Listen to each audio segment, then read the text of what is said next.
I want to use this podcast episode to help you build the foundation. And I believe that the first step is hope.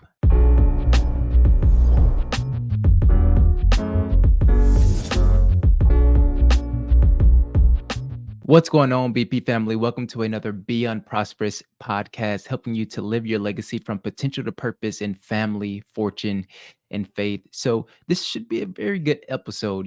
Today we're going to be talking about hope. That's the big question that we're answering: how to find hope. And so, in this last season of my life, meaning the last couple of weeks of my life, I've found myself in a pit. I found myself in a place where I had no productivity. I felt no potential. I felt like I didn't know what to do. I haven't been recording videos. I haven't been editing anything. I haven't been even creating outlines and frameworks for content. I haven't been cutting the grass. I haven't been reading my books. And it's a weird place to be in because for as long as I can remember, I've always found myself having purpose. Like I felt like there was purpose in everything that I did. And so even in growing up, I always thought that my purpose was to play football. And so I found my identity in that. And another part of my identity was to just please my mom. Like I just wanted to not be a problem for my mother. And so today I want to talk to you through this process that I'm going through in hopes that it encourages you to, if you find yourself in the pit, if you find yourself where you have no direction, where you feel like you've lost your identity. I want to use this podcast episode to help you build the foundation. And I believe that the first step is hope. I feel like as I'm continuing to go through this process, and I feel like I'm back on my ramp to ultimately get to where I'm going. I feel like I'm on my ramp back up, and the thing that's kept me kind of in anticipation and in being optimistic about what's going to happen next is this idea that there's hope, like from hopelessness to okay, like there could possibly be some hope here. Like I really want to go deeper into what hope is, but in this podcast, I just really want to encourage you. Um, so I felt in a really low place. I felt like I no longer had purpose and all these things. So even with the business that I had, I felt like I was owed success because I had really good intentions. Like I really desired to help people. I wanted to help people find their purpose and to help people live it and truly have a transformed life because they have a transformed mindset and do the things that they feel like they were created to do. Like I'm like, this should be automatic success story, but that's not the case. That's not my story as of yet, as of the creation of this podcast in this episode. More so, like I feel like that's what the foundation of the business was built on, which is a good foundation. Good intentions, that's a great start. But for me and my business, and my calling, ultimately, I believe that my foundation have to be Jesus Christ and the word, the Bible. And so that is the pivot that we're making for Beyond Prosperous.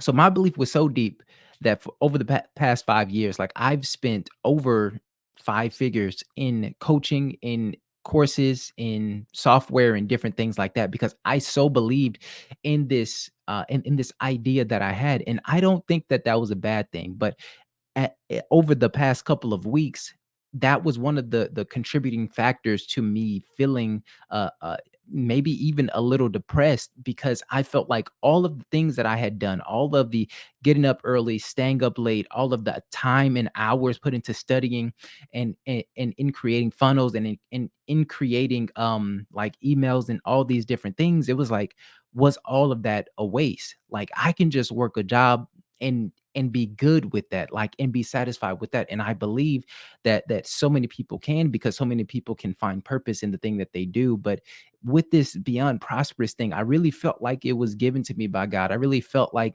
there's a burden on my heart to help people find that purpose and get out of a place of being stagnant, get out of a place of being average and things like that. And there was something it may have been in a song or something, but I felt like I had gotten numb to the pain.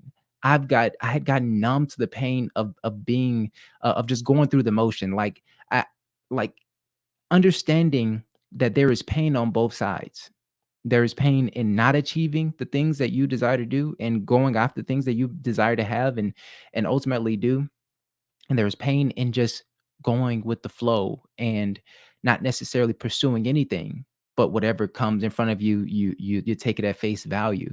You accept the opportunities given to you, but you don't go out and create opportunities for yourself.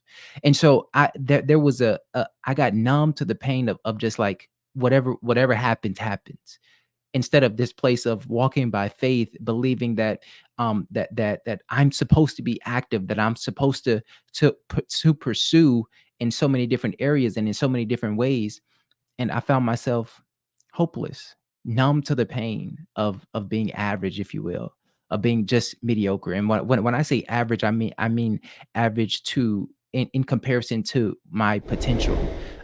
That I saw that there was so much more that I could do, but I was settling for what I felt comfortable with. And I guess that's what I mean when I say average, is just being comfortable with where you are.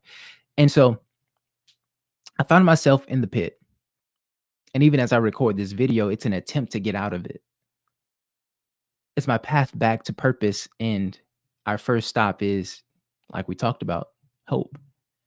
I believe that hope is this desire to see an outcome happen in your life. It's a desire and an expectation that something different is going to happen for you. And many times with hope, it's a positive thing. It's a transformative thing. It's something that's like, okay, like if I have hope that if this happens, then that means that I'm going in the right direction. And so I'm encouraging you with this podcast to say that. Well, actually, let me take a step back. I was talking to my wife. She's really the one that's been helping me get through this whole thing the past couple of weeks. She's been the one that's been in my corner. I've been sharing with her the things that I'm thinking, that I'm going through, that I'm feeling. And one of the things that ultimately kind of broke the camel's back, if you will, to help me get back to where I am today is she said, focus on one thing. Focus on one thing, because in my mind there were so many things that I needed to do. There were so many things that I needed to accomplish. And many of you know, as an adult, there are so many things that we are responsible for, that we are accountable for. If you're married, if you have kids, if you have a job, if you have a ministry, if you go to church and you want to serve in your church, but you also have family, you have in-laws, you have cousins, you have grandmothers and dads and moms. Like, there are so many things that you begin to carry. And I don't know if this is what she meant, but when she said focus on one thing, it was like clear. It just made it clear for me. Focus, focus, focus, focus. You're scrambled. You're everywhere. You think that if you can have your mind on all these different things, that eventually something will change. But no, you have to focus. You have to narrow your focus. And so that's my encouragement to you with this episode. Focus on one thing. What changed for me, she told me to focus on one thing, and then the next day I just did a workout. I did jump rope for 6 minutes. Then I went running and ran for about a mile or so. And that that sparked it. It was just one thing that I used to do, that I know that it's beneficial for me. It's a positive thing. I chose one positive thing to do, and that created a reaction. That created that momentum that I needed, because I'm telling you, like, when I say I was stuck, I couldn't I didn't feel motivated to do anything. I didn't feel motivated to wake up early, like, that's difficult. I didn't feel motivated to read. I didn't feel motivated to study. Like, what's the point? Creating content, what's the point?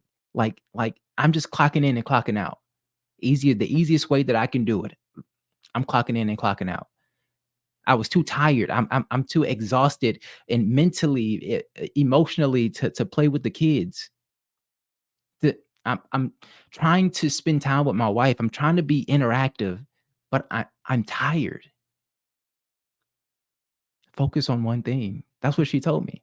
And that's what created this reaction out of my life that it's like literally this morning I did jump rope again, but it was for 11 minutes and I still ran a mile and cut the grass. Like I cut the grass this morning. This is before, I mean, before the podcast. I still have to go to work. Like got up early, I'm doing these things and obviously, that's not to brag because I mean, I just shared with you for the past couple of weeks, I ain't done nothing. Like grass just getting taller, all these different things. But yeah, if you find yourself hopeless, in need for hope and desire for something different, what it was like, that was the encouragement, but the underlying principle was this, and this is what helps me through my workouts. This is what helps me through my running. That greater is he that is within me than he that is within the world. That there is something bigger, that there is something greater. I was telling my wife this that I was looking at myself in the mirror, and I see myself, objectively, meaning that, I realize that the flesh is not me. Like, when I see something, when I see my wife, I see that she is attractive, like, physically attractive, but when I'm connecting with her, like, I'm connecting with her, not necessarily the physical, part of her, and so when I see myself in the mirror, I told her, I was like, "Well, I see someone that is attractive, that is approachable, that is someone that somebody wouldn't mind having a conversation with, they wouldn't just run away." And I was telling her that I see myself objectively, like that I'm in there, that's me on the inside of there. And so that's the focus. That's the more important part. Of course, I work out. That gives me energy and strength to do the things that I feel called to do. But I believe that Jesus came for my soul, that he came for me to think right, to have good intentions, but to think right, to think productively, to use this physical body to do the things that I was created to do. And you can't do that if you don't have energy. You can't do that if your mind is divided and all of these different things. And so we're building Beyond Prosperous on the word. And so I'm excited. I think that a series that I really want to do is go through the book of Proverbs and just soak up that wisdom and share that. So I think that that is what I will do alongside going through the BP framework, which is the Beyond Prosperous framework. It's from potential to purpose, kind of what this podcast is. And so we're literally I'm gonna go through every single one of the subtext and titles, also along with the titles. So the titles are um, potential, productivity, proficiency, and purpose. And so, literally, I feel like I'm in the very beginning stages of potential, and I want to walk through this thing and allow you to walk through it with me. And so, if that is something that you'll be interested in, make sure you hit the like button, hit subscribe, and we're going to go on this journey together. You find yourself hopeless, you find yourself without motivation, without desire, then this is a good place to be. Like, we're building community. And other than that, I'll see you in the next podcast or the next video or wherever you go. Uh, go watch some more of my content. I'll see you on the other side.